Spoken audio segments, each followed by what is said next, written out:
Ici, on peut parler également des 900 salariés qui sont de l'autre côté de la montagne. À Gémenos, il y a 900 personnes. Ici, 18% des effectifs sont inclus dans le PSE, vont devoir partir. Donc essentiellement des ingénieurs de très haut niveau qui travaillent sur les dernières technologies en matière de communication, en matière de cybersécurité, en matière d'éléments de sécurité gouvernementaux. Dans le contexte du rachat de l'entreprise par Thales, on peut vraiment parler de scandale parce que Thales a dit qu'il voulait récupérer les ingénieurs de Gemalto, notamment tous ceux qui travaillent sur les technologies les plus en pointe en ce moment comme l'Internet of Things, l'Internet des objets. Ici, il y a des ingénieurs qui travaillent sur ces technologies et qui sont appelés à disparaître. Donc pourquoi ? On va vous parler de tout ça un petit peu plus en détail parce que si vous le souhaitez, on peut aller discuter dans un local à côté. Mais en tout cas, on voulait vous dire ça ici devant tous les salariés, réaffirmer notre volonté de voir ce PSE pris en charge par Thales pour le faire disparaître. Premier élément.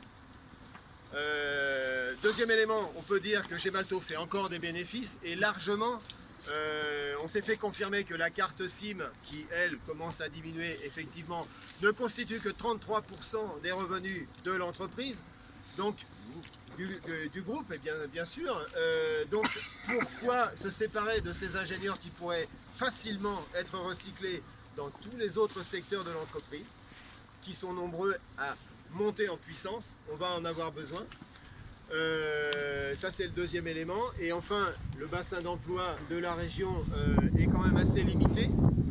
Donc ça va faire un trou énorme pour toute la région, toutes les entreprises, tous les commerçants de la région.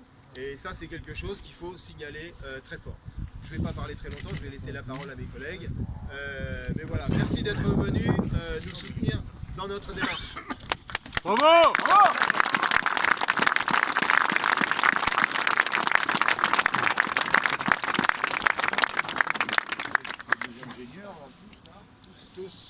Oui, quasiment.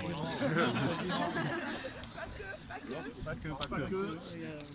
On a aussi des techniciens, des assistantes. Le plan social touche également techniciens et assistantes. Donc voilà, donc on arrive là au bout de 10 ans de politique RH de Gemalto, qui est sur un dogme qui n'est pas de croissance en France au niveau des effectifs. Et là on arrive en bout de course, on voit que ça aboutit sur un plan social. Donc en fait pendant 10 ans il n'y a pas eu de croissance d'effectifs, c'est la dernière grosse vague d'embauche c'est 2000, donc de 17 ans. Ouais. Et 17 ans. Ouais. Oui. Et donc c'est un peu notre moyenne d'ancienneté dans la boîte. Donc ça va impacter des gens qui ont tout donné pour Gemalto. Et Gemalto qui est bien vu dans la région parce que ça fait quand même un gros volume de salariés. En fait c'est pas un bon élève de l'emploi. Puisque pas d'embauche, les embauches se sont toujours faites à l'étranger. Et le siège n'est plus là. Le siège est à Meudon, mais le problème du siège, c'est qu'il est aux Pays-Bas. Oui, mais ça c'est pour des questions de fiscal, oui, c'est bon. Oui, mais ça va vous cuire. Parce que comme la loi a changé. Et oui, on sait bien. Juste par hasard cette année. Il y en a un paquet. Jusqu'à présent. Que ça, c'est maintenant. Bien sûr. Leader mondial des La ordonnances. loi a été changée pour eux, hein. C'est pas pour vous. Hein. Allez-y, monsieur. On va même mettre une démonstration de la nouvelle loi malheureusement.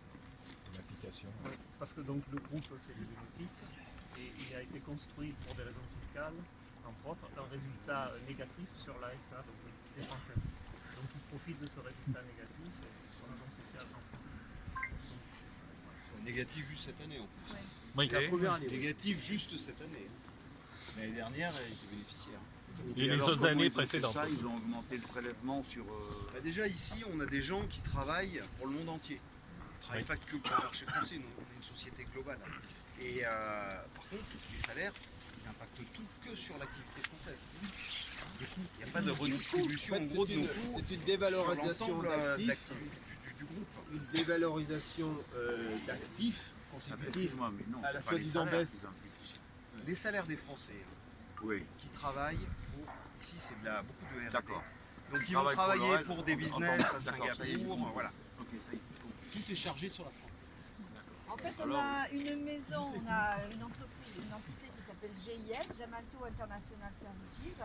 Tous les frais de cette structure en fait sont payés intégralement par Gemalto SA. Il y a de nombreuses charges telles que les licences de logiciels et autres pour le monde entier, hein, pour tous les salariés dans le monde entier qui sont en fait pris en charge sur notre SA. Et aujourd'hui, Gemalto est un champion du monde de la défiscalisation, hein, mais du coup, on est nous déficitaires et il justifie en fait le plan social en disant on a une baisse d'activité qui est fausse. On n'a pas une baisse d'activité parce qu'on n'a jamais fait autant de cartes plus en termes de volume. Cette année. On a été les champions cette année, on a battu tous les records. C'est simplement une problématique de marge et pas une problématique d'activité. Alors ça c'est un point qui est très important, qu'il faut prendre en considération. Il y a un autre point, c'est que en fait ils nous disent, comment dire, je vais essayer de trouver le terme approprié.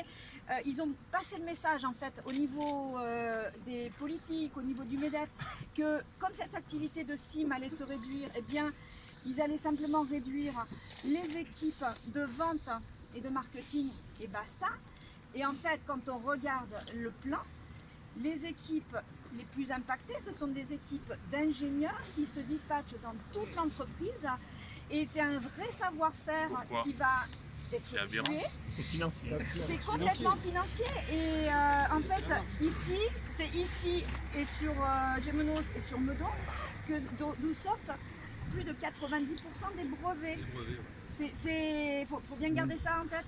Et eux, ils nous disent on va pouvoir les faire ailleurs. Et qui est-ce qui dirige cette boîte? C'est les financiers? Alors, D'où ils sortent? aujourd'hui, Non, mais je te garantis que c'est la clé de l'affaire. Oui. Moi, j'ai connu des grosses boîtes qui marchaient bien. Ils collaient un financier, un commercial à la tête de la boîte. Elle était morte un an après parce qu'ils promettaient des choses qui étaient impossibles à produire.